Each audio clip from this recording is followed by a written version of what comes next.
আলামিন বলেছেন ওয়ান্নাহু আকরাবু ইলাইহি মিনকুম, এরে তোরা মনে করছিস আমি আমার বাপের পাশে বসে আছি, আমি খুব নিকটে, আমি আমার মায়ের পাশে বসে আছি, আমি দেখছি আমার মা কেমন করে জান কবজ হচ্ছে, আমি খুব নিকটে। স্বামী বসে আছে স্ত্রীর কাছে, স্ত্রী বসে আছে স্বামীর কাছে, আমি কত নিকটে। আল্লাহ বলছে না, তোরা কেউ নিকটের না, তোরা সবাই দূরে, সবাই দূরে, তোর এত প্রিয় স্বামীটা এত ভালো। وأشهد أن محمدا عبده ورسوله الذي أرسله بالحق بشيرا ونذيرا وداعيا إلى الله بإذنه وسراجا منيرا. أما بعد، فإن خير الحديث كتاب الله، وخير الهدي هدي محمد صلى الله تعالى عليه وسلم، وخير الأمور خواتمها، وشر الأمور محدثاتها، وكل محدثة بدعة، وكل بدعة ضلالة، وكل ضلالة في النار. أعوذ بالله من الشيطان الرجيم. بسم الله الرحمن الرحيم.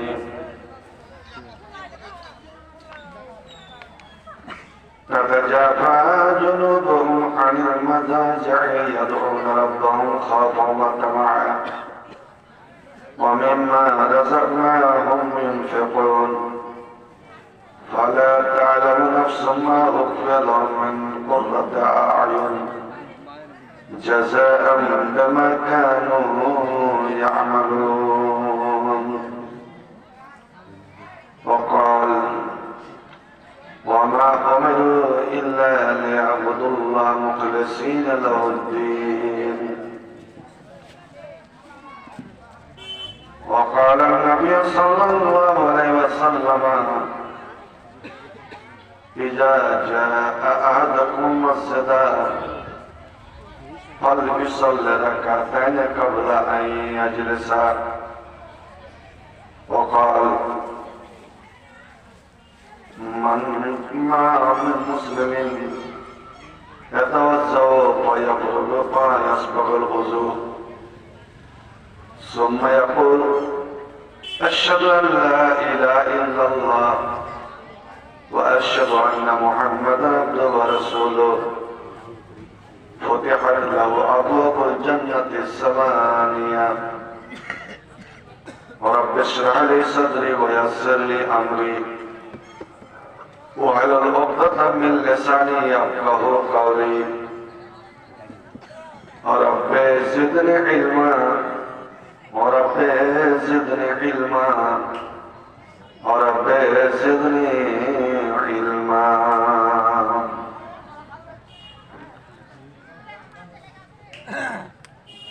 खुदा मेहरबान তোমার দয়ায় আমি মানুষ, আমি মুসলমান। খুদা মেহরবান তোমার দয়ায় আমি মানুষ, আমি মুসলমান। করনি গো পশু মরে, করনি গো পাখি, করনি গো বাবা আমায়, তাই তোমারে ডাকি। দেখার জন্য চক্ষু দিলে, শোনার জন্য কান, তোমার দয়ায় আমি মানুষ, আমি মুসলমান।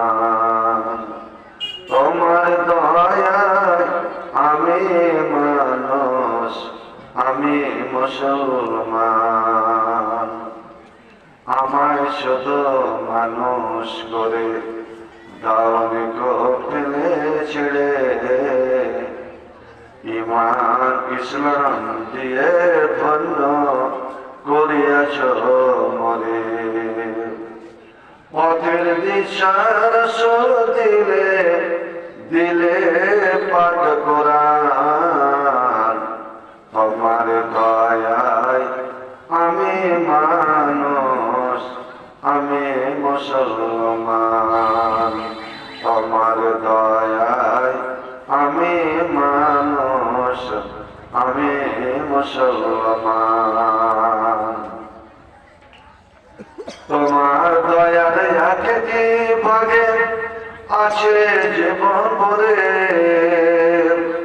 তোমার দয়ার একটি ভাগে আছে ভুবন ভরে সব রেখেছ রোজ হাসরে গুনাহগারের তরে তাই তো আশা পাবো না যার তাই তো আশা পাবো না যার হে প্রভু রহমান তোমার দয়ায় আমি মানুষ আমি মুসলমান খোদা মেহেরবান তোমার দয়ায় আমি মানুষ আমি মুসলমান শ্রদ্ধেয় সভাপতি ওলামায়ে কেরাম মাশায়েখ নিজাম পাক মজলিসে বসে থাকা আমার মুসলিম সমাজ পর্দার আড়ালে সবার অনতি ধরে বসে থাকা মা ও বোনেরা এই গভীর রজনীতে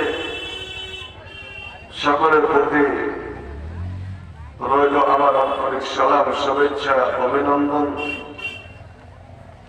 ও আন্তরিক ভালোবাসা আপনারা যে এতক্ষণ ধরে বসে আছেন এটা বড় আনন্দের বিষয় আল্লাহ রাব্বুল আলামিন আপনাদের এই পাক মজলিসে বসে থাকার কারণে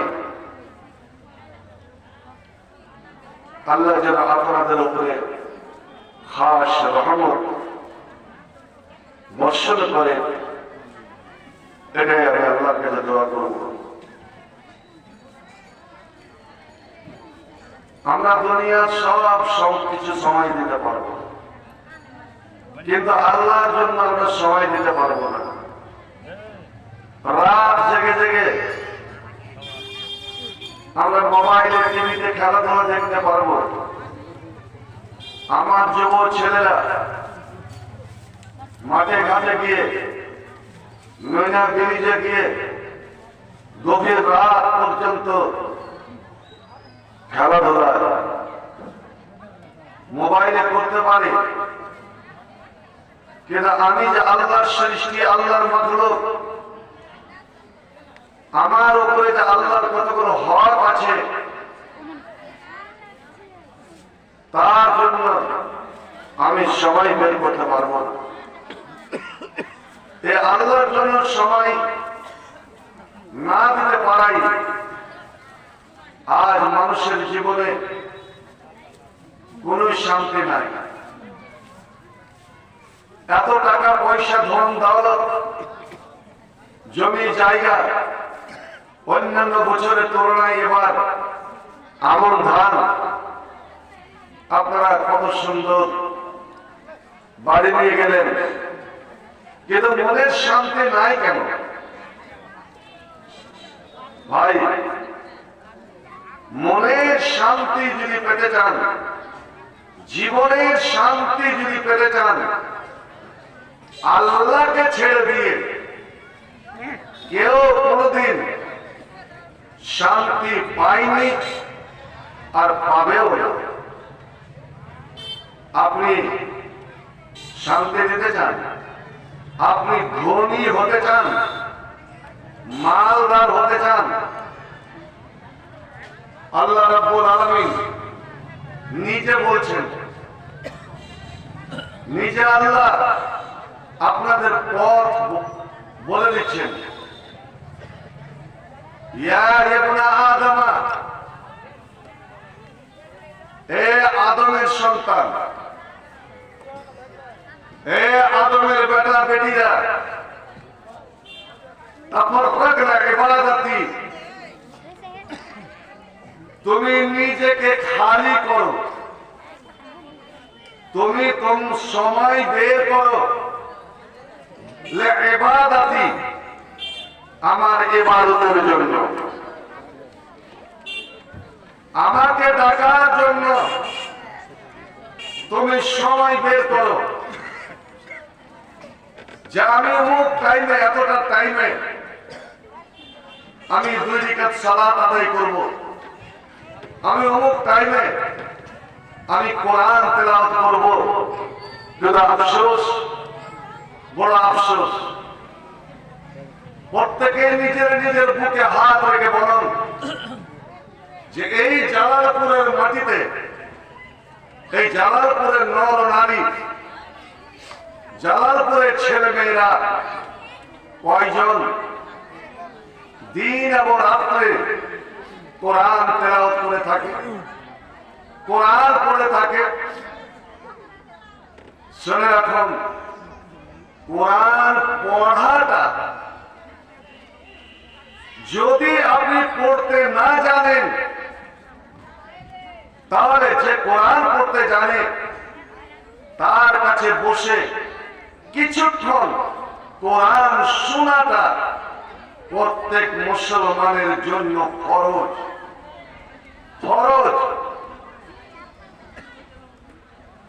ওই বাড়িতে কোনোদিন বরকত হবে না, ওই বাড়িতে আল্লাহর রহমত হতে পারে না, ওই বাড়িতে আল্লাহর রহমতের ফেরেশতা থাকতে পারে না, যেই বাড়িতে কোনদিন কোন সময় 24 ঘন্টার মধ্যে একবার কোরআন তেলাওয়াত হলো না। নবী আমার বলেন, যেই মুসলমানের বাড়িতে, যেই মুসলমানের ঘরে এতগুলো ছেলে মেয়ে থাকা সত্ত্বেও, এতগুলো নারী থাকা সত্ত্বেও একটি বারের জন্য 5 মিনিটের জন্য কোরআন আল্লাহর কালাম তেলাওয়াত হলো না, পড়া হলো না, কোরআনের মিষ্টি আওয়াজ শোনা গেল না, জেনে নাও, জেনে নাও, ওটা মুসলমানের বাড়ি নয়। ও যতই নিজেকে মুসলমান বলে দাবি করুক, আমি আল্লাহ তাকে মুসলমান বলে আমি গণনা করব না। ওটা মুসলমানের বাড়ি নয়, ওটা মুমিনের বাড়ি নয়। এমনকি ওই বাড়ির লোকজনকে, ওই বাড়ির ছেলে মেয়েকে জীবিত বা জিন্দা বলা যাবে না, ওরা জিন্দা মানুষ নয়। ওই বাড়িটা হলো মরা বাড়ি, ওই বাড়িটা হলো কবরস্থান, ওই বাড়িটা হলো শ্মশান। কারণ শ্মশান ঘাট থেকে, কবরস্থান থেকে, যেই কবরস্থানে কত শত মানুষ শুয়ে আছে, কিন্তু একটি বারের জন্য তুমি ওখানে যাও, নীরবতা, একদম নিস্তব্ধ, কোন সারা শব্দ পাওয়া যাবে না। হ্যাঁ, পুরানো যেগুলো কবর, পুরনো যেগুলো কবর, ওই কবর থেকে সিরগাল বের হয়ে পালাবে, তোমাকে দেখে সিরিয়াল বের হয়ে পালাবে, একটা বলবিয়াল বের হয়ে পালাবে। কারণ ওই পুরনো কবরে ওরে বন্য পশু বাস করে, পেঁচা বাস করে। সেই মুসলমানের বাড়িতে কোরআন তেলাওয়াত হলো না, কোরআন পড়া হলো না, ওটা মুসলমানের বাড়ি নয়, ওটা হলো জীবিত মানুষের বাড়ি নয়, ওটা হলো শয়তানের বাড়ি, ওটা হলো অমুসলিমদের বাড়ি, ওটা হলো মুরতাদের বাড়ি। ভাই সব টাকার বলেন তো, মসজিদ তো বানাচ্ছি আমরা, মসজিদ কি জন্য বানানো হয়? নবী সেটা বলে দিয়েছেন, ওরে মসজিদ 3টা কারণে তৈরি করা হয়। 1 নম্বর, লিইকমামিস সালাত, নামাজ কায়েম করার জন্য, নামাজ পড়ার জন্য। আমার মা বোনেরা, পাথরের যে কোনো একটা জায়গায় যে না যায় নামাজ বিছিয়ে নামাজ পড়ে, ওটা হলো তার জন্য মসজিদ। মসজিদে তুই নামাজ কায়েম করো। আর যদি পারো তো বাড়িতে উযু করে, বাড়িতে উযু করে সুন্দরভাবে উযু করো। আর উযুর শেষে যখন তোমার উযু করা শেষ হয়ে গেল, তখন এই দোয়াটা সুন্দরভাবে তুমি পড়ে নাও। এ আমার মায়েরা বোনেরা, তোমাদেরকে বিশেষ করে বলছি, তুমি তো মসজিদে যাবে না, তুমি নিজের বাড়িতে নিজের ঘরে নামাজ পড়বে। নবী আমার বললেন, যখন তোমরা উযু করবে, উযুটাকে সুন্দরভাবে করো। যেখানে যে যতবার পানি দিতে হবে দাও। তোমার শরীরে কোনো জায়গায়, উযুর কোনো জায়গায় যেন শুকনো না থাকে। এবার যখন উযু করা হয়ে গেল, আবার মা বোনদের কথা বলি, ওদেরকে কে যে একটা ফতোয়া বলেছে যে উযু করতে করতে যদি মাথার কাপড় পড়ে যায় তাহলে উযু ভেঙে যাবে, ওকে মাথা ঢেকে। আরে তুমি তোমার বাড়িতে উযু করছো, সেখানে পর পুরুষ কেউ নাই, বা এমনিও বাড়ির পুরুষ লোক নাই, সেখানে তোমার মাথা খুলে গেলে কি হবে? পুরুষদের মধ্যে, ছেলেদের মধ্যে একটা ধারণা আছে, আমাদের মধ্যেও, যে উযু করতে করতে যে হাঁটুর উপরে কাপড় উঠে যায় তা উযু হবে না। আপনি বানের সময় বন্যাতে জমিতে কাজ করছেন, নেংটি মেরে, এতটা পানি নেংটি মেরে আছে, নামাজের টাইম হয়ে গেছে, আজান হয়ে গিয়েছে, ওই পানিতেই নামাজ পড়তে হবে। আপনি কি করে নামাজ পড়বেন? কাপড় নামাবেন? শুনে রাখুন, ওই নেংটি মেরেই আপনাকে উযু করতে হবে। জান খুলে যাওয়া, হাঁটুর উপরে কাপড় উঠে যাওয়াতে উযু আপনার নষ্ট হবে না, উযু আপনার ভাঙবে না, উযু আপনি করতে পারেন। উযু করে নিলেন, আর উযুর শেষে এই যে মানে কি মাসা করতে করতে দোয়া পড়ে, এটা হলো বাড়াবাড়ি। এখানে কোনো দোয়া নাই।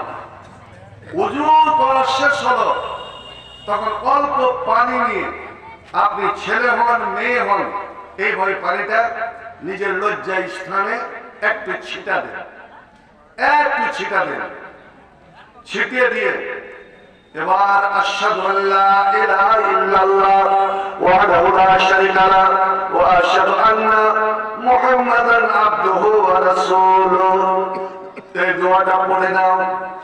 নবী আমার বললেন, আমার তো মসজিদ বানাচ্ছ, টাকা দিচ্ছ কিসের উদ্দেশ্যে? যেন আমার জন্য আল্লাহ রাব্বুল আলামিন কিয়ামতের কোটে জান্নাত দান করেন, আমি যেন জান্নাত পাই। মুসলমানদের, তোমার জন্য জান্নাত সহজ। এমন কতগুলো ছোট্ট ছোট্ট আমল আছে, কাজ আছে, ওই কাজগুলো যদি সুন্দরভাবে করো তো তোমার জন্য জান্নাত যাওয়াটা সহজ হয়ে যাবে।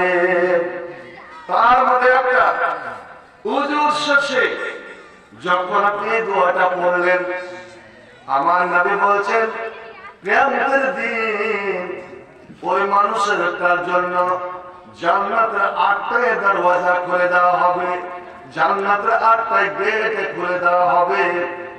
আর বলা হবে, এরে আমার ভালোবাসা বান্দা, তুমি জান্নাতে প্রবেশ করো।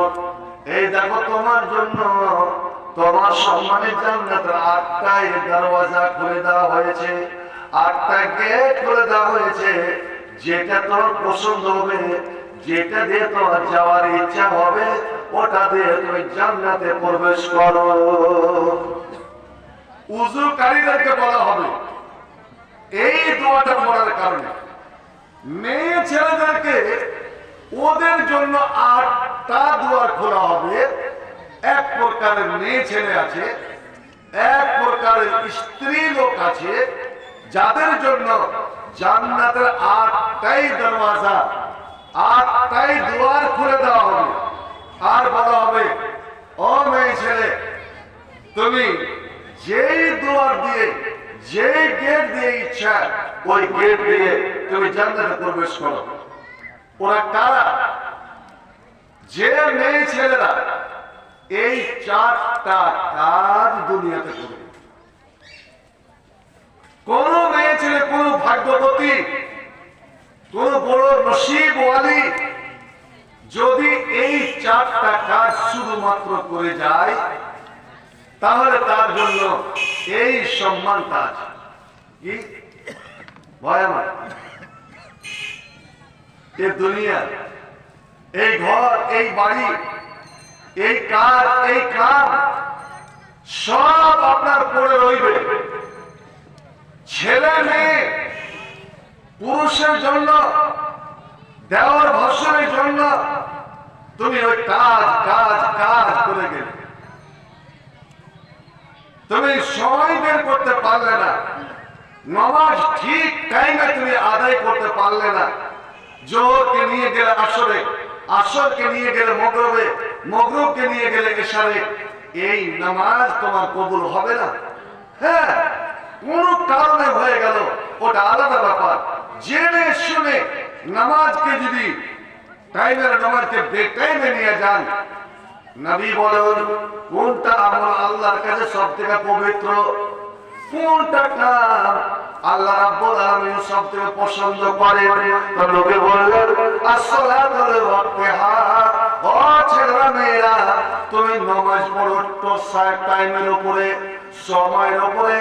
ঠিক যখন যে নামাজের টাইম, ওই টাইমের উপরে তুমি নামাজ পড়ো, এটাই তোমার সবথেকে বড় সুন্দর আমল।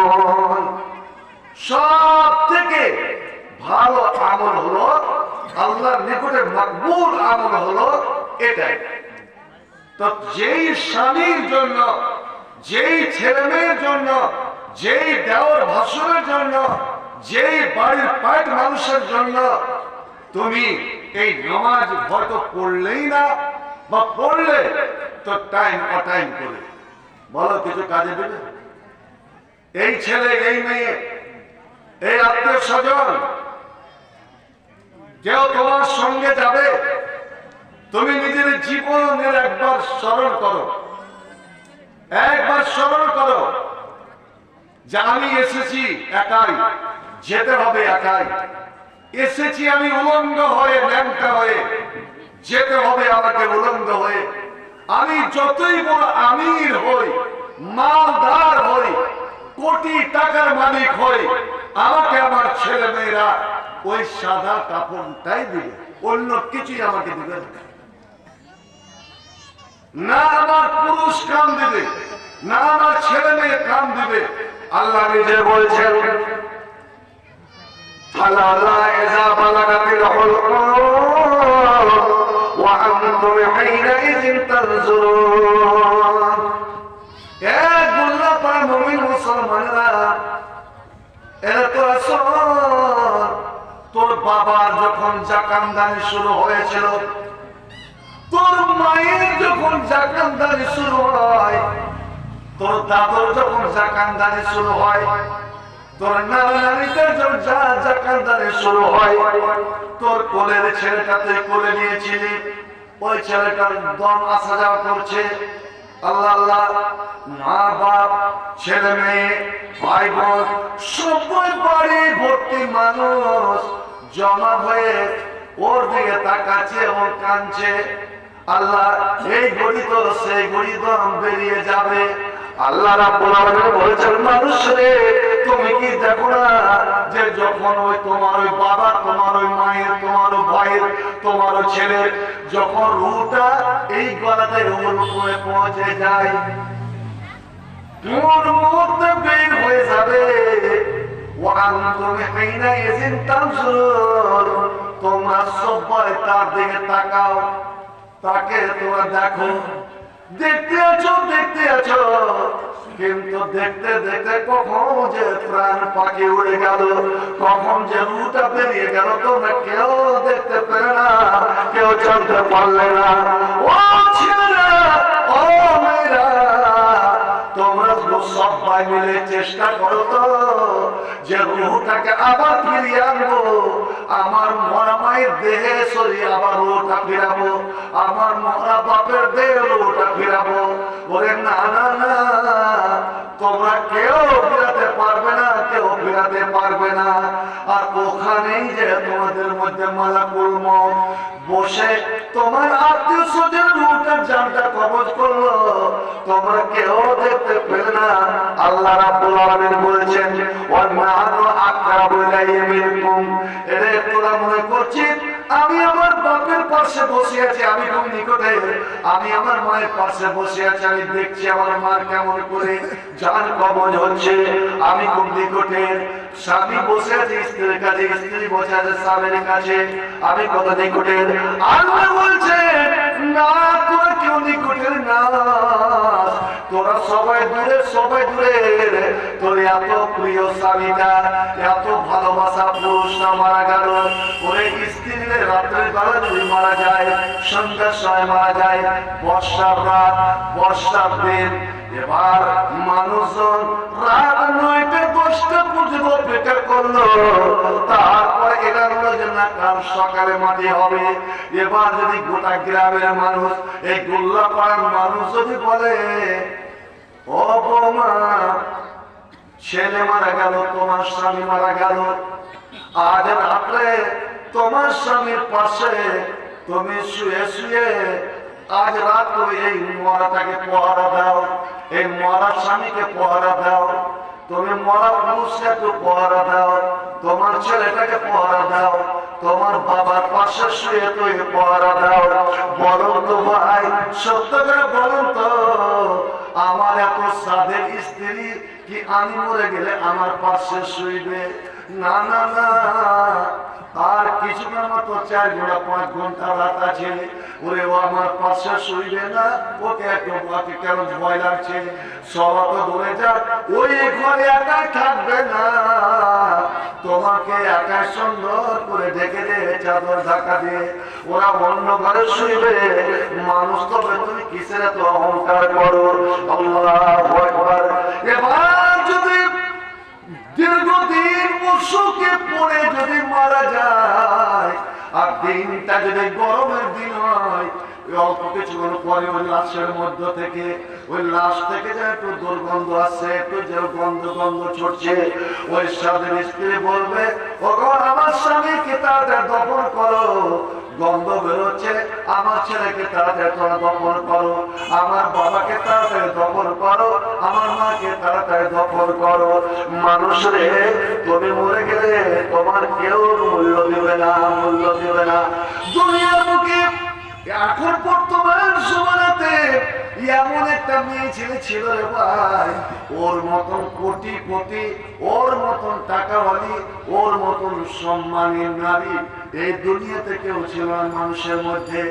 এমনকি সারা পৃথিবী ঘুরতে গেলে, সারা পৃথিবী বিমানে চড়ে উঠতে গেলে ওকে একটা টাকা পয়সা লাগতো না, ওকে টিকিট কাটতে হতো না, ওর জন্য ভিসা লাগতো না, ওর জন্য আপনার পাসপোর্টও লাগতো না। সেটাকে আপনি শুনে রাখুন, সেটা হলো ব্রিটেনের রানী, লন্ডনের রানী, শাহজাদি রানী এলিজাবেথ। লন্ডনের ব্রিটেনের রানী, তার 85 বছর বয়সে মারা গেল, তবুও তার মাথায় সারা শরীরে তো হীরা মণি মুক্তা পরে থাকতো, এবং ব্রিটেনের সবচেয়ে ছিল সুন্দরী রমণী, সুন্দরী রমণী। তার মাথায় যেটা মুকুট ছিল, মাথায় যেটা গয়না পড়ত, রাজ মুকুট, সেই রাজ মুকুটটা সম্পূর্ণ সাজানো ছিল আপনার দুনিয়ার সবচেয়ে দামি মতি হীরা দিয়ে। সেই হীরাটার নাম হলো কোহে নূর। ওই কোহিনূর হীরা আমার ভারতে শাহজাহান বাদশার ময়ূর সিংহাসনে লাগা থাকতো, এই ইংরেজেরা নিয়ে গিয়েছিল। ওটা সব সময় 85 বছর বয়স পর্যন্ত, ওর মরা পর্যন্ত ওর মাথায় থাকলো। দাম কত? দাম কত? তা আমেরিকান টাকায়, আমাদের ভারতের টাকা নয়, এখন আমেরিকার 1 টাকা ভারতের আপনার 88 টাকা। 1 টাকা সামান 88। এবারে ওই মুকুটটার দাম কত ছিল? তা আমেরিকান টাকায় 3.5 কোটি হাজার, 3.5 কোটি হাজার। আল্লাহু আকবার।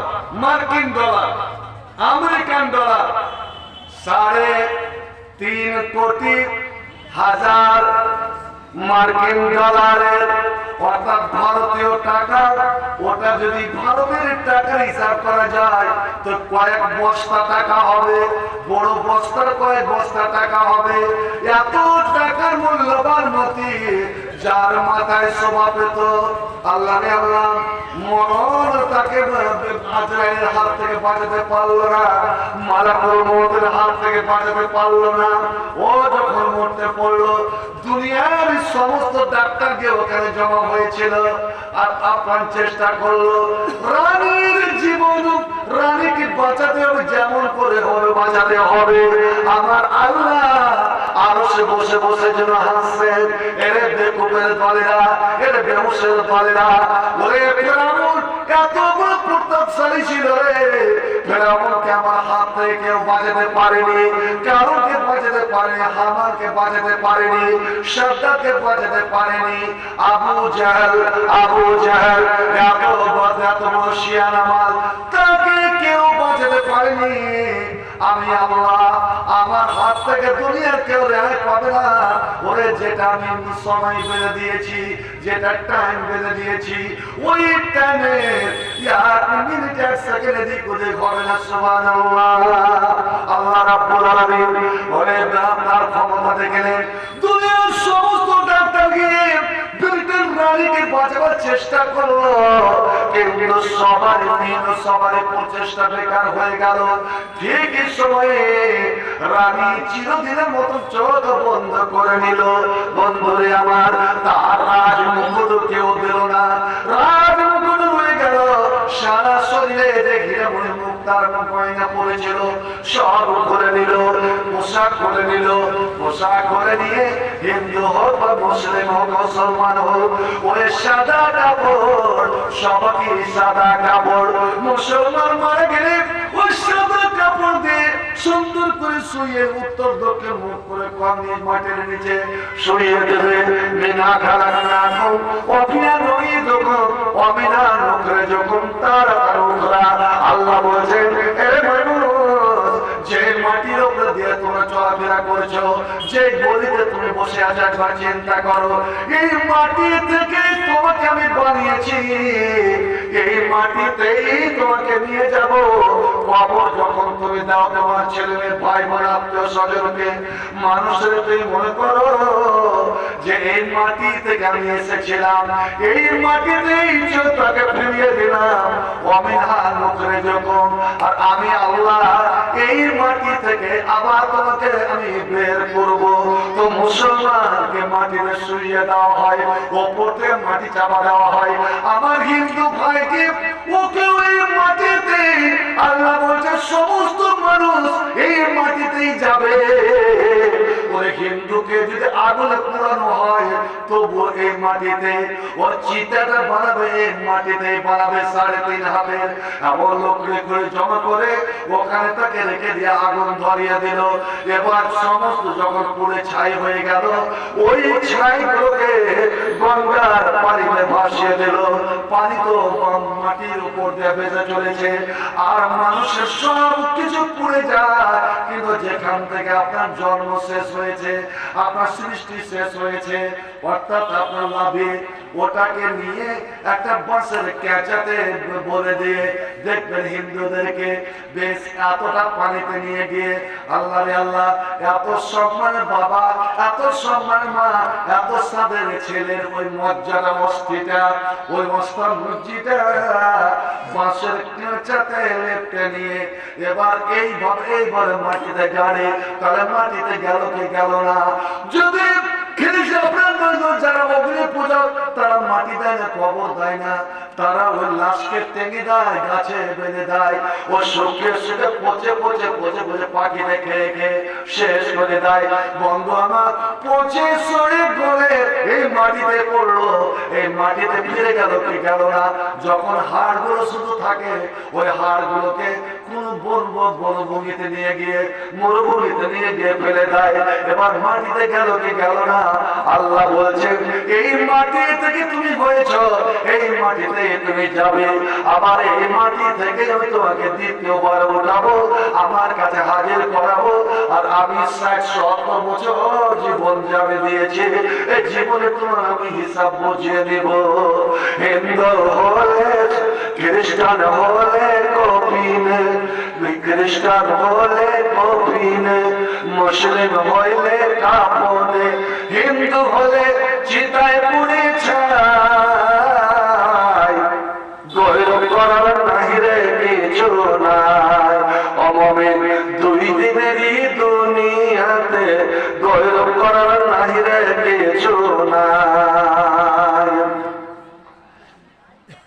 মুসলিম হইলে খ্রিস্টান হইলে কপিনে, মুসলিম হইলে কাপনে, হিন্দু হলে চিতায় পুড়ে ছাই, গৌরব করার নাহি রে কিছু নাই। অমমিন 2 দিনেরই দুনিয়াতে গৌরব করার নাহি রে কিছু নাই। যত সাজাও বাড়ি গাড়ি ইয়ার কন্ডিশন, 3.5 মাটির বিছনা হইবে রে আসন, 3.5 মাটির বিস্তার হইবে রে আসন, ও তোর হইবে রে আসন। সকাল যদি হইতে পারে, সকাল যদি হইতে পারে, সন্ধ্যা আসবে ভাই, গৌরব করার বাহিরে কিছু নাই। অমমিন 2 দিনেরই দুনিয়াতে গৌরব করার বাহিরে কিছু নাই। সময় তো আর নাই রে বেশি, দমের খেলা শেষ, যেতে হবে ওই জায়গাতে যেথায় তোমার দেশ, ও মানুষ যেথায় তোমার দেশ।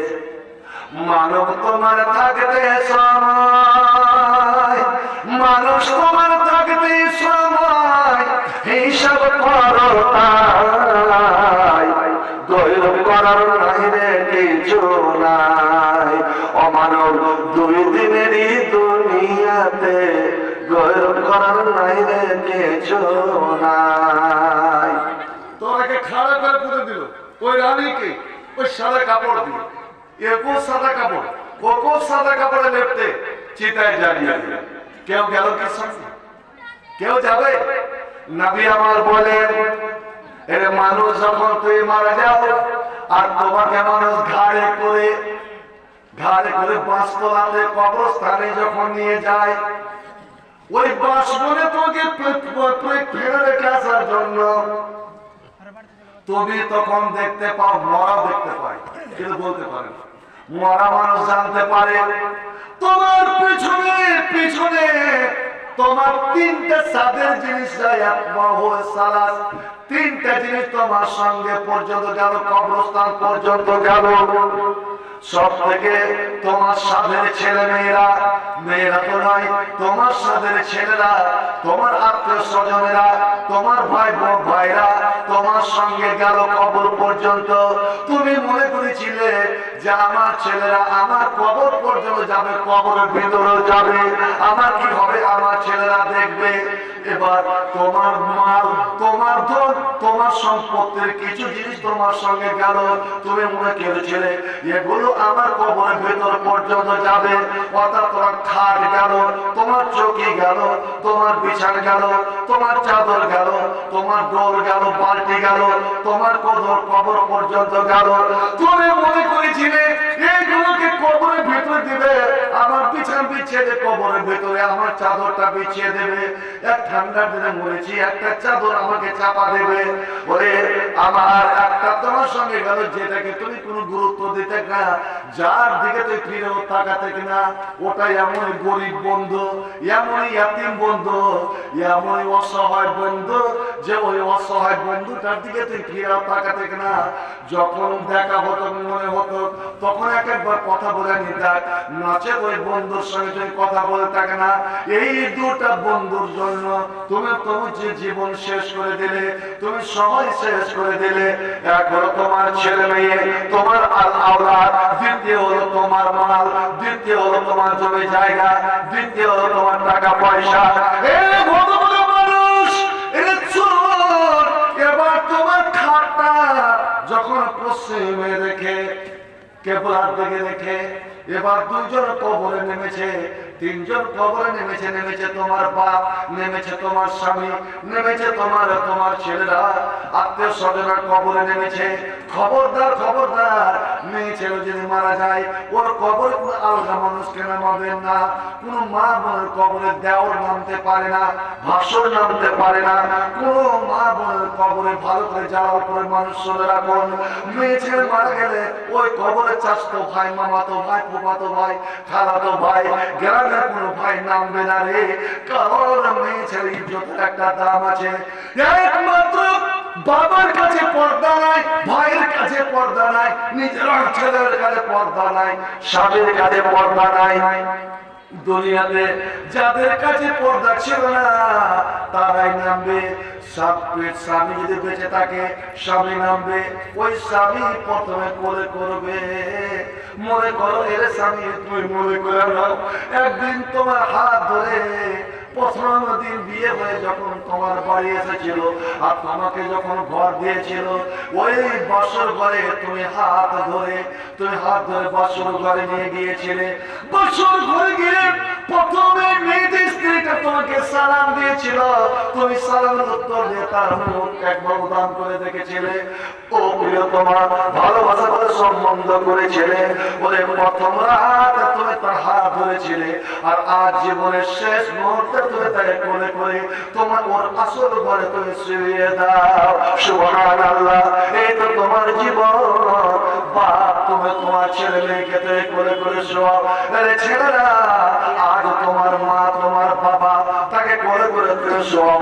আল্লাহ মানুষ যেন কোলে না করে অন্য অজানা অচেনা পুরুষ যার সঙ্গে কোনো সম্পর্ক নাই, কোনো মেয়ে ছেলে দেহ, মেয়ে ছেলে মরা দেহ যেন স্পর্শ না করে। কারণ একটা মেয়ে ছেলের পর্দা যতদিন বেঁচে আছে ততদিন পর্দা, আর মারা গেল পর্দা। ওরে আমার মায়েরা বোনেরা, তুমি জীবিত মানুষকে দেখে যেমন হায়া শরম করো, পর্দা করো, মরা মানুষকেও দেখে তুমি পর্দা করো। কোন পরপুরুষের কবরের কাছে তুমি যাবে না, কোন পরপুরুষ মারা গেলে তাকে তুমি দেখতে যাবে না, তাকে তুমি কাপড় উঠে উঠে তার মুখের দিকে তাকাবে না। আর আমি যদি পরপুরুষ হই, আমার মুখের দিকে তাকানো যেমন যাবে না, আমি মরে গেলেও আমার দিকে তোমার দেখানো তাকানো উচিত হবে না। কিন্তু দুঃখ লাগে যে মাইকে খবর দেওয়ার পরে গ্রামের পুরুষেরা জানতে পারে যে উমুক মারা গেছে, ওই জামাদারের মধ্যে, হাবলার মধ্যে, উমুক চামরুর মধ্যে, হাডুরের মধ্যে উমুক উমুক মারা গেছে। মাইকে খবর দেওয়ার পরে কিন্তু ওয়ার্গের মাথাতে যে কি গিধনির পোকা আছে, বিনা মাইকে বলবো না। একবার আমাকে সিরোদিকের একটা লোক মারা গেছে, তো দেখছি এদিকটা ভারতে মাইয়া লোক আর বেটি ছাড়া দড়িয়ে চলেছে, কাপড় উপরে ছেড়ে দিয়েছি। আমি তো জানছি কে বলেছে না, কাদা ছিল না, যে কাপড়ে বেড় না লাগে দড়িয়ে যেতে পারে। তো মসজিদ আর গেট হয়নি, আমাদের গেটটা তৈরি হয়নি, গেটের বাইরে আছে চেনা জানা। আমি তো আলগা মানুষ, আমাকে তো যাওয়ার পরে মেয়ে ছেলে চিনে না। 37 বছর ধরে আছি। এই কোন আল্লাহ কোন মুরগিটি জানে না? উমর যে মারা গেছে, উমর যে মারা গেছে, সালাম মুরগি যে মারা গেছে, তো ও মানে সালাম মুরগি মারা গেছে, তো সালাম মুরগি কে হলো? ভাই হলো নাকি? ভাই কেন হবে? বাপ, বাপ কেন হবে? মামু, মামু কেন হবে? খালু, খালু কেন হবে? দেখো, বাপও লয়, ভাইও লয়, মামু লয়, খালু লয়, কেউ লয়, বেশি গায়ের মানুষ একটা লয়, গায়ের লয়, পুরাতন মানুষ, মুরগিটাকে দেখতে যাবো না? শুনুন, আর আমরাও এমন সালাম বেলজ্জা বিহায়া হয়ে গেলাম, দেখবেন আলগা দুলগা মেয়ে ছেলে এসে একবার তো দেখি তো, একটু দেখি তো, খবরদার দেখাবেন না। পুরুষ লোক হলে খবরদার দেখাবেন না, মেয়ে ছেলে হলে কোন পর পুরুষ কি ছেলে ওকে দেখতে যাবেন না, দেখাবেন না। একবার ঈদগাহে কার একটা জানাজা পড়ছিলাম, এই গ্রামেরই ছিল বেচারি, সকাল ছেলে মারা গেছিল, পুরুষ মরে যাওয়ার পরে ওর বাপের বাড়ি চলে গেছে, এখন বাঁচে জানি না বেঁচে আছে গ্রামে, এটা রুস্তম হাজির পরেকার স্ত্রী থেকে বেঁচে আছে। তো ওর যখন বড় ছেলে তফি মারা গেল, তো জানাজা খারিয়ে গেছে ঈদগাহে, আর রোডে কত 4-5-6 মেয়ে এসে নামলো, ওখান থেকে ইশারা করলো, থামো জি, থামো থামো থামো থামো, জনমের মতন দেখে দিতে দাও। কে? একটা সৎ মা। তো সৎ মা দেখতে পারে, কে? সতার মা, ও দেখতে পারে, নিজের ছেলের মতন করে দেখতে পারে, কিন্তু ওগুলোকে কিছুগুলো ওর প্রথম সদর, একটা হচ্ছে ওর ওই দিককার বিহান, আর একটা হচ্ছে বিহানের বিহান, আর এদিকে বিহানের বিহান, ওটা কে হলো? আর মুলবি সাহেব ইমাম জানাজা লুকে দিয়ে করে দেখো ভাই আমার, কত জায়গাতে প্রতিবাদ করেছি, আবার প্রতিবাদ করতে গিয়ে গাল খেলে যে কোন মুলবিটা জীবনের মতন জনমের মতন ওরে জনমের মতন বিদায় চলে গেল, কিন্তু তুমি কি জানো ওই মরা মানুষটাকে দেখে তুমি জীবনের মতো ওই ইমানকে তুমি হারিয়ে দিলে, ইমানকে তুমি বিক্রি করে দিলে।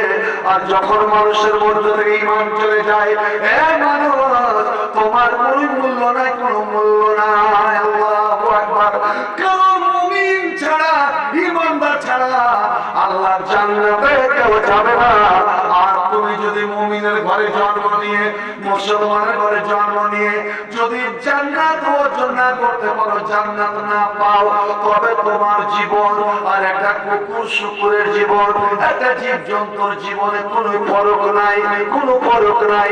নবী আমার বলছেন, লা তাদখুলুল জান্নাতা হাত্তা তুমিনু, তোমরা জান্নাতে যাবে না যতক্ষণ মুমিন না হতে পারবে, ওয়ালা তুমিনু হাত্তা তাহাব্বু, আর মুমিন কতদিন হবে না যতদিন তোমরা এক অপরকে ভালো না বাসতে পারবে। মুসলমান রে, তোমরা এক অপরকে ভালোবাসো, আপন মনে করো। মা বাবা, তুমি দেওয়ার ভাষকে সবকে তুমি আপন মনে করো। তোমাদের মধ্যে একটা ভ্রাতৃত্ব ভাব, মহব্বত হওয়া যায়। মহব্বত যখন হবে তখন তোমার ইমান, আর ইমান যখন হবে তখন তোমার জন্য জান্নাত। এবার আমার নবী বলছেন, এই জালালপুরের মানুষেরা, আমি কি তোমাদের এমন একটা জিনিস বলে দেব, ওই জিনিসটা যদি তুমি করো তবে তোমাদের মধ্যে মহব্বত ভালোবাসা তৈরি হবে। সাহাবারা বলেছেন, ইয়া রাসূলুল্লাহ, আপনি দয়া করে বলে দেন কি এমন জিনিস যেটা করতে গেলে আমাদের মধ্যে ভালোবাসা হবে। তো নবী বললেন না বেশি বেশি করে জাফর দাও, বেশি বেশি করে পার্টির লোককে খেলাও, না, এটা নবী বললেন না।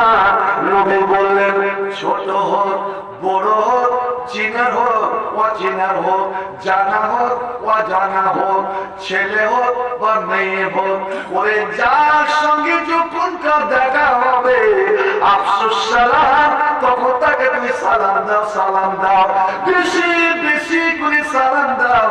আসসালামু আলাইকুম, আসসালামু আলাইকুম। তুমি একবার সালাম দিলে তোমার 10টা নেকি হয়ে গেল। একদিনের মধ্যে তুমি যদি 10টা মানুষকে সালাম দাও, তোমার 100টা নেকি হয়ে গেল। যদি আসসালামু আলাইকুম ওয়া রাহমাতুল্লাহ 10টা মানুষকে দাও, তো তোমার 200টা নেকি হয়ে গেল। মুসলিম শরীফের হাদিস, আসসালামু আলাইকুম ওয়া রাহমাতুল্লাহি ওয়া বারাকাতুহু যদি তুমি বলো, তাহলে তোমার 3 10 30, তোমার 300 নেকি হয়ে গেল। আল্লাহ রে আল্লাহ, বেশি বেশি সালাম দেওয়ালা এরা হলো মুমিন। মুমিনের জন্য হলো জান্নাত। কারণ সালাম হলো আল্লাহর নাম, সালাম হলো আল্লাহর নাম। এই বেশি বেশি করে সালাম দিতে গেলে যার সঙ্গে আপনার কথাবার্তা হয় না, কথাবার্তা বন্ধ আছে, রাগ করে আছে, হঠাৎ সামনাসামনি দেখা, আপনি সালাম দিয়ে দেন, সালাম দিয়ে দেন, আসসালামু আলাইকুম, ও আপনার দিকে তাকিয়ে ওয়ালাইকুম বলে কি বলে না? ও যদি কথা নাও বলে মনে মনে চিন্তা করবে রে ও ভুল বুঝতে পেরেছে। আপনি বুঝবেন এই যে জালালপুরে যারা চরঙ্গিতে রায় 10টা 11টা 12টা বাজিয়ে আসছেন, হ্যাঁ, কয়দিন আপনার স্ত্রী অপেক্ষা করবে, কয়দিন বেচারি দিন ছেড়ে উঠে গেট খুলবে, আর আপনি এসে বাইরে চিল্লাচ্ছেন নাম ধরে আর গেটে বাড়ি মারছেন। এই করে করে 2-4 দিনের পরে আপনি পরীক্ষা করে দেখেন আপনার স্ত্রীর মন দিয়ে পেকে গেছে, আজ তোকে মজা খাবো, আমি গেট খুলবো। আপনি গিয়ে গেটে মারছেন মারছেন আর চিল্লাচ্ছেন, এই তুই কি মরে গেছিস, শুনতে কি পাস না, ও গেট খোল। অবশেষে ও উঠেছে, হাতে এখানে মোগর নিয়ে, মোগর নয় রাগের মোগর নিয়েছে, তোকে দেখাচ্ছে, রেগে একদম একাকার হয়ে গেটটা জোরে টেনেছে, টেনে ও মানে আপনাদের বর্ষিতে যাবে। তুমি এতক্ষণ তুমি কোথায় তুমি গাজাচ্ছিলে, এইসব কথা বলতে যাবে, কিন্তু তার আগে আপনি একটু মুচকিয়েছে, যেমনই গেট খুলেছে কিচ্ছু বলিয়ে না, আরে কি ব্যাপার দেরি কেন হলো, তুই মরে গেছিলি নাকি, তো না একদম বেহুশ হয়ে গেছিলি, এটা কিচ্ছু বলিয়ে না। ও যেমনই গেট খুলেছে একদম বিড়ালের মতো আপনার উপরে ঝাঁপাবে, আর আপনি মুচকি হেসে খালি একবার বলে তো পরীক্ষা করে দেখেন, আসসালামু আলাইকুম, কি জি ভালো আছি জি, আসসালামু আলাইকুম ভালো আছো জি, আমি বলে দেখেন রাগ যে কুণ্ঠে চলে গেছে, ও মুচকে বুড়াতে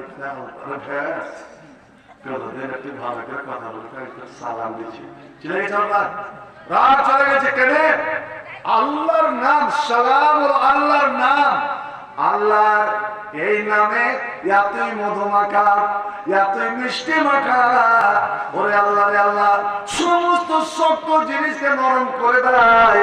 এই জন্য আমার নবী বললেন, এ আমার যারা করে মায়েরা বোনেরা, আমি বিশেষ করে আপনাদের বলছি আপনারা আমল কম করতে পারেন। আমার নবী বলে দিয়েছেন আল্লাহর 99টা নাম, দেখবেন কায়দাতে লেখা আছে, আম্মা পাড়ার শেষে লেখা আছে, অনেক কিছু লেখা থেকে ইয়া আল্লাহ ইয়া রহমান ইয়া রহিম, এই করে করে আল্লাহর 99টা নাম। নবী আমার বললেন এই নামগুলোকে যদি কেউ মুখস্থ করে নিতে পারে, আল্লাহর ভালোবাসা 99টা নাম যদি মুখস্থ করে নেয়, ওয়ামান আসাহা, আর মুখস্থ করে নিয়ে 24 ঘন্টার মধ্যে একবার যদি ওই নামগুলোকে আবৃত্তি করে পড়ে দেয় নামাজ পড়ার পরে, আল্লাহ ইয়া রহমান ইয়া রহিম ইয়া গাফফার, এই করে করে আপনি পড়েন, 99টা নাম উচ্চারণ করতে তোমাকে মাত্র কয়েক মিনিট লাগবে। কিন্তু আমার আল্লাহ বলছেন, ওরে আমার বান্দা বান্দি, তুই আমার নাম বসে বসে জপলি রে, আমার এত মিষ্টি মিষ্টি নামগুলো তো এই দুই মুখ দিয়ে বের হলো, তোর ঠোঁটের প্রাণ দিয়ে বের হলো, আমি আল্লাহ এই মুখকে কেমন করে আমি জাহান্নাম দিতে পারি। সুবহানাল্লাহ। আমার নবী বলেছেন যে আল্লাহ কিয়ামতের দিন ওই বান্দা বান্দির জন্য জান্নাতের দরওয়াজা খুলে দেবে আর বলবে, যারা 24 ঘন্টার মধ্যে আমার 99টা নাম পড়েছো, নাম মুখস্থ করেছো, আমি আল্লাহ তোমাদের হিসাব নিব না, যাও যাও যাও তোমরা জান্নাতে প্রবেশ করে যাও। আল্লাহর 99টা নামের মধ্যে একটা নাম হলো সালাম। হ্যাঁ, মসজিদের জালসা রাত হয়ে গেছে ভাই, আর বলতে বলতে গেলে তো আর ডেলি তো শুনছেন আমার রাত কেটে যাবে, তো হাদিসটা আমি টেনে নিই। আল্লাহ নবী আপনি 2 রাকাত আশহাদু আল্লা ইলাহা ইল্লাল্লাহ দোয়াটা পড়লেন, মা বল তোমরা পড়ো, দিয়ে তুমি এবার যাই নামাজে দাঁড়াবে, মসজিদে প্রবেশ করবে। মসজিদে প্রবেশ করে প্রথমে তুমি 2 রাকাত নামাজ পড়ো, যাকে বলে দাখিলা নামাজ, বসার আগে এরে মা বল তুমি যাই নামাজটা পড়ে নাও। এই নামাজ যাদের উপর অভ্যাস আছে, যাদের উপর অভ্যাস আছে, যারা বসার আগে দুই দিকে নামাজ পড়বে ওরে তোমার জন্য জান্নাত অপেক্ষা করছে, জান্নাত অপেক্ষা করছে। তো জান্নাত খুব সহজ, নচেত খুবই কঠিন। সামান্য আমলে আপনার জন্য জান্নাত। তাই তো সাহাবায়ে কেরামেরা ছুটে এসে বলতেন, হুজুর আপনি এমন একটা আমলের কথা বলে দেন যে আমলটা করতে গেলে আমি জান্নাত যেতে পারবো। মা ফাতেমা, নবীর ভালোবাসা বেটি, কলেজার টুকরো বেটি, যেই ফাতেমা শরীরটা ছিল তার মা খাদিজার মতন, গঠনটা একই রকম, শরীরটা ছিল একদম নরম, লাল দগদগে, কোনোদিন জীবনে কুটা ভেঙে দোকান করেনি। গরিবের বাড়িতে বিয়ে, অর্থাৎ নিজের নবীর নিজের চাস্ত ভাইয়ের সঙ্গে বিয়ে, আলীর সঙ্গে বিয়ে। এটা হলো নবীর ঘর, আয়েশার ঘর। এটা হলো নবীর বিবি সওদার ঘর, গেলে দেখতে পাবেন। এটা এই কোণাতে হলো হযরত আল্লাহ নবীর ঘর, তার পাশে হলো বিবি সওদার ঘর, আর তার পাশে হলো ফাতেমার ঘর। এবার বদরের যুদ্ধের পরে, খন্দকের যুদ্ধের পরে আল্লাহ নবী ফাতেমা এবং আলীকে একটু দূরে বাড়ি করে দিয়েছিলেন, মসজিদ থেকে প্রায় 150-200 মিটার একটু দূরে।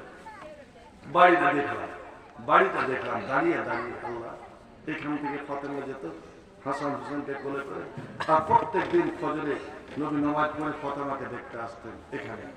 তো ফাতেমা কাজ করে করে জাতা টেনে আর পানির কলসি কপালে করে আর ওই উটের জন্য শানি কাপড় ঘাস কাটতে গিয়ে বেচারার হাতে, দুই হাতে যে বলে যে কাম করেনি, একটা বড় বড় ফোসা একটা হাত কি করতে পারে না, ফোসার জ্বালাতে গোটা শরীরে জ্বর। আল্লাহু আকবার। হযরত আলী একদিন কেঁদে কেঁদে বললেন, ফাতেমা আমি তো গরিব মানুষ, রাখতে পারি না, তুমি যাও না নবীর কাছে, তোমার আব্বার কাছে, তোমার আব্বাকে গিয়ে বলো যদি একটা কাজের মেয়ে ছেলে দিতে পারে তো তোমার জন্য আসান হয়। হযরতে ফাতেমা, বুখারী হাদিস, হযরতে আম্মা জান আয়েশা বলছেন, আয়েশা হলো সৎ মা, ফাতেমা হলো সৎ বেটি। বয়সে কে বড় কে ছোট? সতার মা আয়েশা বড় না ফাতেমা বড়? বয়সে বেটি মায়ের থেকে কয়েক বছরের বড়, ফাতেমা বড় বেটি। এবার এলেন আব্বার কাছে, কিন্তু ওই সময় নবী বাড়িতে ছিলেন না। মা আয়েশা ফাতেমাকে দেখে উঠে দাঁড়ালেন, দৌড়ে গিয়ে বেটিকে বুকে জড়িয়ে ধরলেন, কিন্তু বেটি কাঁদছে। ফাতেমা কি হয়েছে বলো, কি হয়েছে, তুমি কাঁদছো কেন? আম্মা জান আমার হাত দেখে নাও। আল্লাহ রে আল্লাহ, ফাতেমার হাতের অবস্থা দেখে আম্মা জান আয়েশা কাঁদতে লেগেছেন। হায় রে কষ্ট, হায় রে অভাব, হায় রে গরিব। এই গরিবের কারণে, অভাবের কারণে কাজের মানুষ না রাখতে পেরে ফাতেমার এই অবস্থা হয়েছে। আব্বা কি নাই? বলছে আব্বা তোমার বাইরে গেছে, আমি আব্বার কাছে কাজের মানুষ আমি চাইতে এসেছিলাম। বেটি আমার তুমি বাড়ি যাও, তোমার আব্বা আসতে গেলে আমি বলবো এবং একটা কাজের মেয়ের ব্যবস্থা করে দেব। এদিকে ফাতেমা বের হয়েছে, ওদিক দিয়ে নবী চলে এসেছেন। দেখছেন আয়েশা গম্ভীর হয়ে চিন্তিত হয়ে বসে আছে। আয়েশা কি হয়েছে? নবী গো, ফাতেমার করুণ অবস্থা, ফাতেমার হাতের দিকে দেখা যায় না। হায়রে, একটা গরিবের বাড়িতে বিয়ে বলে যা হয় সেটাই হয়েছে, হাতে এরকম বড় বড় পোশাক। নবীর শরীর যেন প্রাণ ফিরে গেল। সারাদিন নবী কোন রকম দিন কাটালেন, মুগরবের নামাজ পড়লেন, এশারের নামাজ পড়লেন, জানের দিন অতি ঠান্ডা কনকনে জার। এশারের নামাজ পড়ে নবী আবু বকরের বাড়ি চলে যেতেন, শ্বশুর জামাই গল্প করতেন, খাওয়া দাওয়া করতেন, তারপরে বাড়ি আসতেন। কিন্তু আজ নবী কোথাও গেলেন না, যাই নামাজে মেহরাবে বসে থাকলেন। একে একে সমস্ত সাহাবা চলে গেছে। এবার আল্লাহ নবী যখন দেখলেন কেউ না হয়, তখন তিনি বের হয়ে হাদিসটা বলে শেষ করব। এবার হযরত আলী বলছেন, ফাতেমার স্বামী বলছেন, ওয়াকাত আখাযনা মাজাজিনা আমরা দুজন আলী আর ফাতেমা, আমাদের তখন ছেলে মেয়ে হয়নি, নতুন বিয়ে হয়েছে। আমরা দুইজন, ওরে আমাদের কোনো লেহেলি ছিল, ল্যাপ ছিল না, কোনো কিছু ছিল না, একটা পুরানো কম্বল, ওই পুরনো কম্বল গায়ে দিয়ে আমরা স্বামী স্ত্রী শুয়ে পড়েছি। এই মাত্র শুয়েছি বিছানায়, আর ঠিক ওই সময় আল্লাহ নবী গেটে গিয়ে টোকা দিলেন। বেটি জামাই ঘরে গেটে গিয়ে টোকা দিলেন, আসসালামু আলাইকুম, এবং সালাম দিয়ে নবী সরাসরি ঘরে প্রবেশ করে গেলেন। আর যেমনই নবী ঘরে ঢুকেছে, হযরত ফাতেমা শরমে পড়ে গেছে। তিনি হযরত আলীর কোমরের দিকে ঢুকে গেছেন। নবী আমার বললেন, আলা মাকানে তোমার, আলী রে, ফাতেমা রে, তোমরা যে যেখানে শুয়ে আছো, যেমন হালাতে শুয়ে আছো, তোমরা লড়াচড়া করবে না, ওখানেই থাকো। এবার ফাতেমা এগিয়ে এলো। ফাতেমার এবং আলীর মুখ সামনাসামনি, কিন্তু শরমে তারা চোখ বন্ধ করে আছে, জিত হয়ে শুয়ে আছে। আল্লাহ পাক জালাসা বাইনানা, আল্লাহ নবী আমাদের দুইজনের মধ্যখানে বসে গেলেন। নবী খুব ঠান্ডা লেগেছে, নবী থরথর করে কাঁপছেন। নবী এমন ভাবে বসলেন, নবীর এক পা, আলী বলছেন এক পায়ের হাঁটু আমার বুকের উপরে, আর এক পায়ের হাঁটু ফাতেমার পেটের উপরে নবী রাখলেন। ওরে আল্লাহ, নবীর পাটা এত ঠান্ডা ছিল, আমার বুক যেন ঠান্ডা হয়ে গেল। যখন আমার বিয়ে হয় তখন আমার বয়স মাত্র 22 বছরের ঘটনা বলছি, আজ আমার বয়স হয়ে গেল 65। হযরত আলী বলছেন, যখন আমি বুকে হাত দিই, এখনো বুকে যখন হাত দিই, তখন ওই তখনকার ঠান্ডাটা, ওই শীতলতাটা এখনো যেন আমি অনুভব করি। আল্লাহ নবী পা যেন এখনো আমার বুকে রেখে রেখেছেন, আর এখন ওই ঠান্ডাটা আমি অনুভব করছি। একবার সুবহানাল্লাহ কি বলা যাবে না? জোরে বল সুবহানাল্লাহ। এবার নবী মাথা উঠালেন, আলী থাম থাম থাম, একটু থাম। ফাতেমা, তুমি গেছিলে আমার কাছে কাজের মেয়ে ছেলে চাইতে, কাজের লোক চাইতে? হ্যাঁ আব্বা, আমি গেছিলাম। এই দেখেন অবস্থা। ফাতেমা, আলী শুনো, আমি যদি আল্লাহর কাছে দোয়া করি, আল্লাহর কাছে চাই, আল্লাহ দুনিয়ার সমস্ত সুখ শান্তি আমার জীবনে ভরে দিবে, অশান্তি বলে কিছুই থাকবে না। আল্লাহ সোনা চাঁদিতে মুড়ে দিবে, আমাকে ধুলো বালির ওপর দিয়েও আল্লাহ হাঁটাবেন না। কিন্তু মালি ওয়ালি দুনিয়া, দুনিয়ার সঙ্গে আমার সম্পর্কটা কি বলো? ফাতেমা, তোর সম্পর্কটা কি? আলী, তোমার সম্পর্কটা কি? যতই তুমি সোনা দানা হীরা মণি মুক্তা তুমি মালিক হয়ে যাও, তুমি 100 বিঘা জমির মালিক হয়ে যাও, কয়েকদিন পরে তুমি চোখ বন্ধ করবে, আর যেই দিন তুমি চোখ বন্ধ করে নিবে, সব শেষ হয়ে যাবে, আর তোমাকে খালি হাতে ফেলে আসবে। বলো, মালি হলে দুনিয়া ইল্লা কারাকিবিন ইস্তাজাল্লাতা সাজরাতিন ফরাহা সুম্মা তারাকা। একজন পথিক হাঁটতে হাঁটতে হাঁটতে হাঁটতে খাস্তারা হয়ে গিয়ে গাছের তলাতে কিছুক্ষণ বসে আরাম করে, আরাম করার পরে আবার ওই গাছের ছায়া ছেড়ে দিয়ে আবার হাঁটা দেয়। আমরা তো এসেছি 2 দিনের দুনিয়া, ইন্না লানা ফিদ দুনিয়া হুরুরা ওয়া লানা ইলাল আখিরাতি ইরতিহালা ওয়া ইন্না ফিস সাফারি ইযা মাযা মাহালা। আমরা মুসাফির হয়ে এসেছি, মুসাফির খানাতে, দুনিয়া মুসাফির খানা, কিছুক্ষণ আরাম নিব, আরাম নিয়ে আবার চলে যেতে হবে আমাকে তোমাকে। তো বলো, আর দুনিয়ার আরাম নিয়ে কি করবো? বলো ফাতেমা, আলী তুমিও বলো, যেটা জিনিস চাইতে গেছিলে, কাজের মেয়ে বেটি ছেড়ে দিলাম, কিন্তু ও যদি অসুখ করে যায় কিন্তু তোমাকে কাজ করতে হবে, ও যদি মরে যায় তোমাকে কাজ করতে হবে। তার থেকে আমি তোমাদের বাপ কোনদিন বেটা বেটির খারাপই চাইবে না, বেটা বেটির ভালোই চাইবে। আর এক তো আমি নবী, আমি রাসূল, আমার উম্মতের কিসে ভালাই হবে এটাই আমি চাই। ফাতেমা রে, আলা আদুল্লাকুম আলা খায়রিন মিম্মা সাআলতুমানি, তুমি যেটা, তোমরা দুজন যেটা চাইতে গিয়েছিলে তার থেকে ভালো জিনিস আমি তোমাদেরকে দিব। আল্লাহু আকবার। আজকালকার বেটি হলে কি জি আব্বা, কি দিবে জি? কहो, আগে কहो, কইয়া নিত। না না না, ফাতেমার ঈমান, একই বলে ঈমান। ফাতেমা জানে, তার বিশ্বাস, আমার আব্বা কোনদিন বাপ বেটিকে খারাপ জিনিস দিবে না। এটা তো জালালপুরের বাপ নয় যে বেটির হক মেরে বেটারাকে খেয়ে দিবে। এটা তো আমার মালদা জেলার ভারতের মুসলমান নয় যে বেটির হক বইনের হক মেরে ওরে বোঝা জমি বিক্রি করে দিয়ে হজ করতে চলে যাবে। আল্লাহ রে আল্লাহ, এই জালালপুরেরই আমি সাক্ষী দিই, হজ করতে যাচ্ছে নারায়ে তাকবীর দিতে দিতে, আর স্ত্রীটা দৌড়ে গিয়ে সামনে দাঁড়িয়ে গেল, তুমি যে হজ করতে যাচ্ছ আমার কি করে গেলে? কি করবো রে? আমার মোহরের টাকা, ওই যে 250 টাকা মোহর ছিল, মোহরের টাকা, আর আমি বাপ মার বাড়ি থেকে 3 বিঘা জমি এনেছিলাম, ওই 3 বিঘা জমি বিক্রি করে তুমি কয়েক বিঘা জমি কিনেছো জালালপুরের মাঠে, ওই জমিগুলো আমার নামে করনি, তুমি তোমার নামে ছেলের নামে করেছো, আমাকে কি দিয়ে গেলা বলো আগে? আমার আল্লাহ আরশে বসে বসে হাসছে, ওরে হাজিরা পাজি, তুই তোর স্ত্রীর হক মেরে, তুই তোর স্ত্রীর মোহর মেরে তুই আসিস আমার কাবাঘর জিয়ারত করতে রে। তোর কাবাঘর জিয়ারত করা আর মন্দির জিয়ারত করা দুটাই তোর বারবার হয়ে যাবে, আমি তোর হজ কবুল করব না, আগে তুই তোর স্ত্রীর কাছে হজ কর, স্ত্রী তুই মোহর গড়িয়ে দে।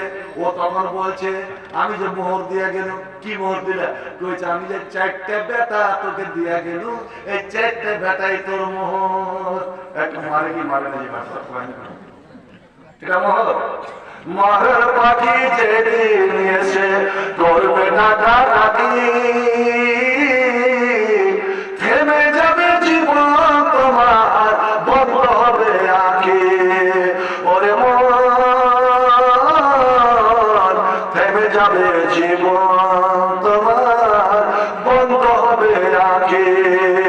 মরণ পাখি যেদিন এসে করবে ডাকাডাকি, থেমে যাবে জীবন তোমার, বন্ধ হবে আঁখি, ওরে মন থেমে যাবে জীবন তোমার, বন্ধ হবে আঁখি। দুনিয়াতে আছো তুমি টাকা পয়সা নিয়ে, মরলে তোমায় করবে দাফন সাদা কাপড় দিয়ে। দুনিয়াতে আছো তুমি জমি জায়গা নিয়ে, মরলে তোমায় করবে দাফন সাদা কাপড় দিয়ে। দলে তো যাইবে তুমি খালি হাতে, ওরে যাইবা তুমি খালি হাতে, রইবে পড়ে সবই, থেমে যাবে জীবন তোমার, বন্ধ হবে আঁখি, ওরে মন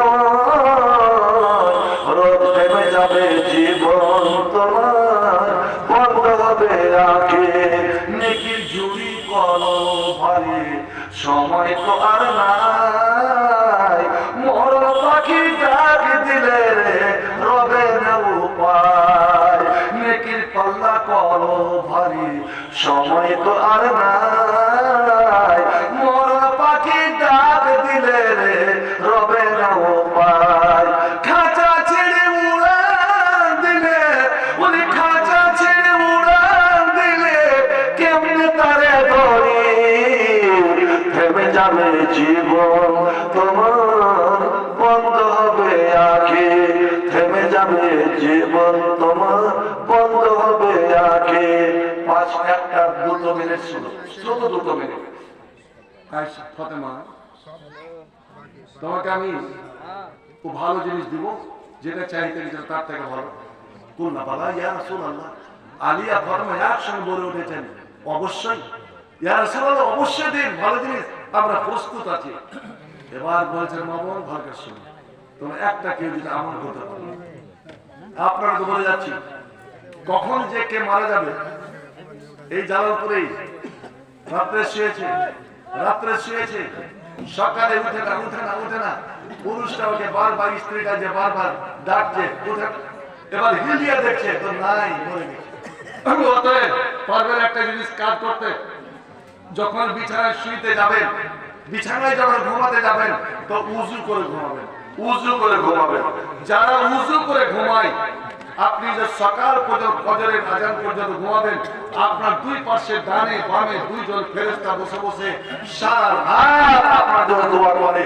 7 রকমের মানুষ আছে, 7 রকমের মানুষ যাদের জন্য আল্লাহর ফেরেশতারা দোয়া করে তার মধ্যে এক প্রকার মানুষ যারা উযু করে ঘুমায়। আপনি যদি ওই রাত্রে মারা যান আপনি পাক অবস্থাতে মারা গেলেন। সুবহানাল্লাহ, জোরে বলুন আলহামদুলিল্লাহ। উযু করে তো নবী বলছেন ফাতেমা আলী এজা আপকে যা আকাশতা মাজাজে কুমা, যখন তোমরা দুইজন স্বামী স্ত্রী দুইজন বিছানায় শুইতে আসবে ফাতাওয়াজ্জাত, তখন তোমরা দুইজন উযু করে নিও, দুইজন উযু করে নিও যেইভাবে নামাজের জন্য উযু করে। উযু করে স্বামী স্ত্রী বিছানায় বসবে, বিছানায় বসে ফাসাববিহা সুবহানাল্লাহ 33 বার, আলহামদুলিল্লাহ 33 বার, আল্লাহু আকবার 34 বার।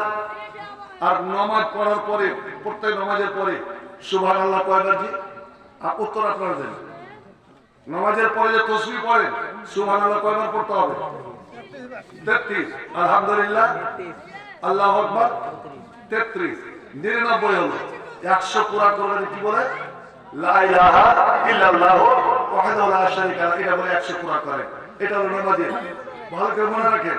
আর যখন বিছানায় শুইতে যাবেন ওযু করে বিছানায় বসেন 33 বার সুবহানাল্লাহ, 33 বার আলহামদুলিল্লাহ, 34 বার আল্লাহু আকবার বলে ডান কাঁধে গালের নিচে ডান হাতখানা দিয়ে শুয়ে যান। আল্লাহুম্মা বিসমিকা আমুতু ওয়া আহইয়া, যখন বালিশে মাথা রেখে দিলেন তখন বলেন আল্লাহুম্মা কিনি আযাবাকা। একবার আমার সাথে সবাই বলুন তো, আল্লাহুম্মা কিনি আযাবাকা ইয়াওমা তাবআসু ইবাদাকা ওয়া রাব্বানা কিনি আযাবাকা ইয়াওমা তাবআসু ইবাদাকা বলে যদি আপনি ঘুমিয়ে যান আর ওই রাতে যদি মারা যান আপনি জান্নাতে, আপনি জান্নাতে। একবার জোরে কি আলহামদুলিল্লাহ বলা যাবে না? এবার নবী বললেন ফাতেমা আলী রে এই আমলটা ছাড়িও না। যদি নবী বেরিয়ে যাচ্ছেন আর বলছেন ফাতেমা 5 দিন পরে তুমি আমার সঙ্গে দেখা করিও তো। আল্লাহ রে আল্লাহ, 5 দিন হয়নি, 4 দিন 4 দিন আল্লাহর নবী দুটো মেয়ে ছেলে নিয়ে চলে এসেছেন, কাজের মেয়ে নিয়ে চলে এসেছেন। আব্বা বেটিরে বলে এই বেটি এই দুটোর মধ্যে ইফতারি আইয়াতা সেটা এই দুটো মেয়ের মধ্যে তুই একটা মেয়েকে বাছাই করে নাও, যেটা তোমার পছন্দ সেটা তোমার জন্য রাখো।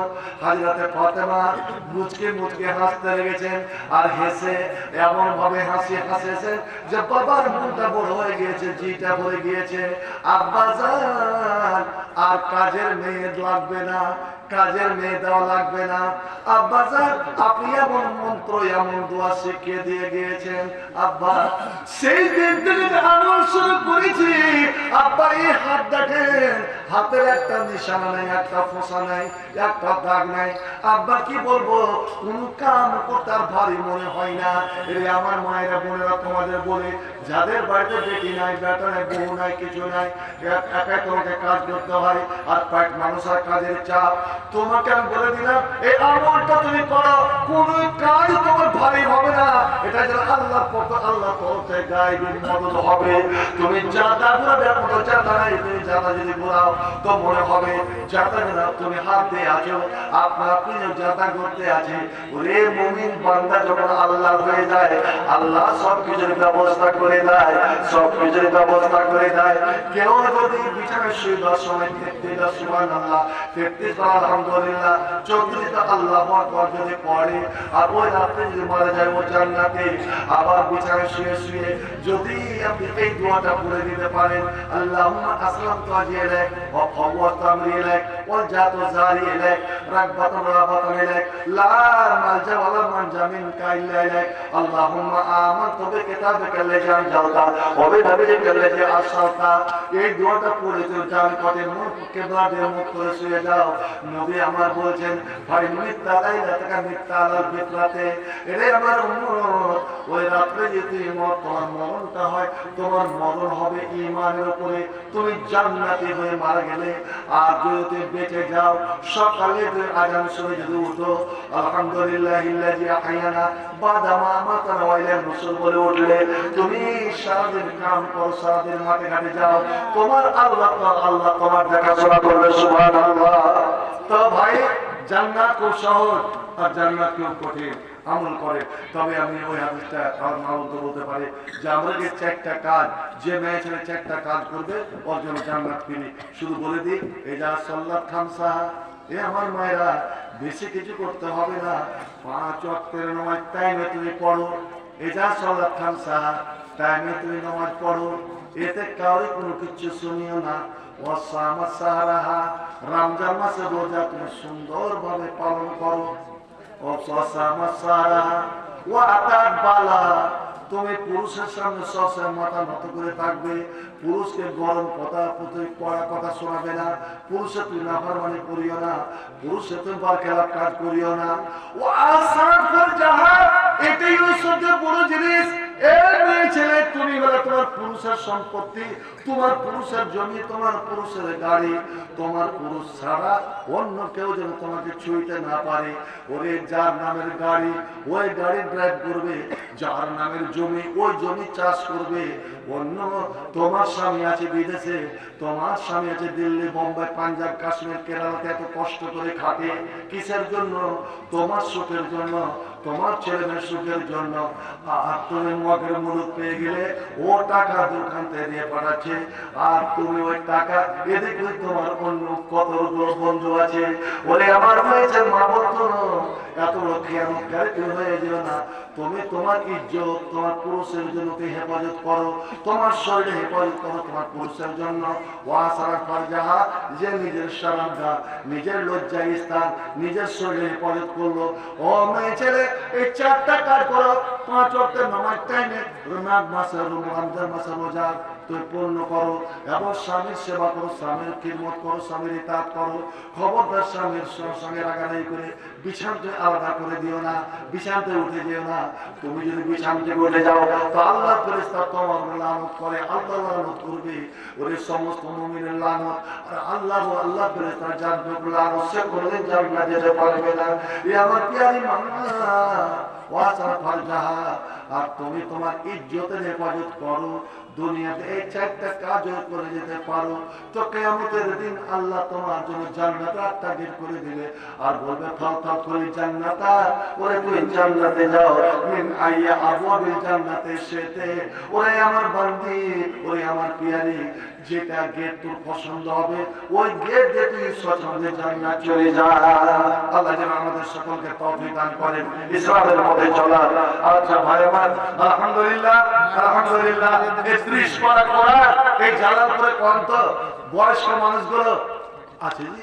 আচ্ছা, আমার বোনকে ডাক্তার বারকাতুল্লাহ বাপ বেঁচে আছে, আছে তোরা মা আছে কি? মা আছে। এ হাজি সাহেব, ইনার আব্বা 11টার সময় ছাতা মাথায় দিয়ে মসজিদে হাজি লুৎফুল, ওই দিক থেকে আপনার স্কুল থেকে নিয়ে ওই রহমতের বাবা, ওই শব্দের সিদ্দিক চখারা, ওই লোকগুলো কোথায় গেল জি? হাজি আব্দুল বাশির কোথায় গেল? এই ঠোঁটা গোষ্ঠীর কয়েকজন, হাজি ঠোঁটা, তারপর একটা দুঃখ ঠোঁটা, এরা লোকের কোথায় গেল?